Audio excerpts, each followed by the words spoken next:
Hey guys, Hofster here, and today I'm going to be covering the new update, the 27.7.x14.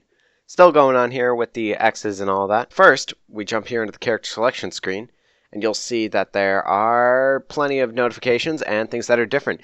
So now, in the character selection screen, it tells you how maxed your character is, and which pet it has equipped.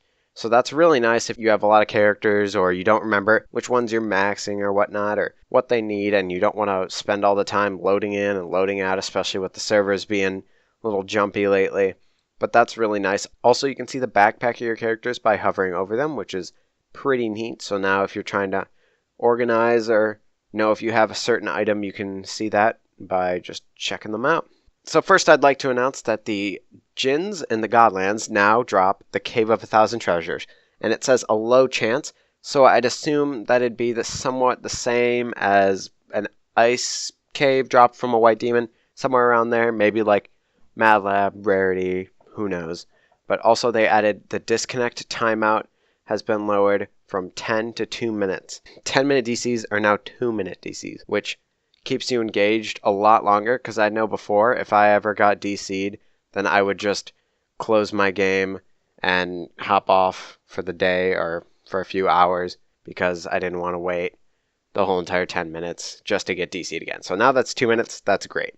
Also, they added some optimized loading features for people with a lot of items, like in their gift chests and just in general. Scrolling through in-game news no longer scrolls the minimap. Just a few small changes here. They redesigned the Cave of 1,000 Treasures a little bit, fixed some layer of Draconis bugs where the minions got stuck in the wall.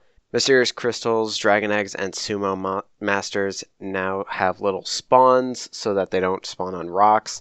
Hermit gods, after they die, the dark water turns into light water so that you no longer get your Lord of the Lost white bag in the loot, which is great. They fixed a bunch of typos. Avatar of the Forgotten King doesn't spam. A bunch of other fixes like with the Fabo shooting purple arrows now. They also updated the user interface a bunch. So the character selection screen, as we covered before, they disabled the shortening player names. Also, there's a toggleable feature that allows locked players to have different colors. So I'd assume if I locked somebody, yep, looks like they show up a little brighter, if you can see that there. They show up a little brighter than everybody else, so that's cool.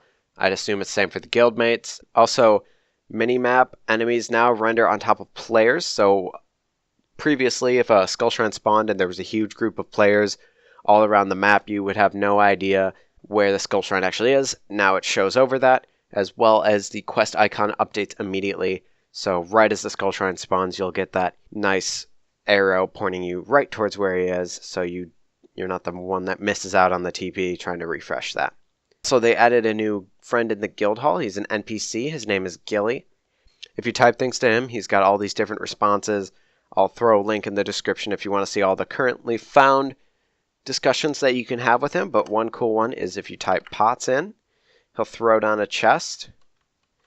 And make sure your pet doesn't break it. If you break it yourself, it's got a little bit of HP, then it drops 4 of each potion, which is really handy. You don't have to run through the tutorial for that. He also says a bunch of different things, like if you type blue, he goes, one of my favorite colors, and black. He talks about the LOD, but you can't type too fast, otherwise he won't be able to catch up. So that is all for the video.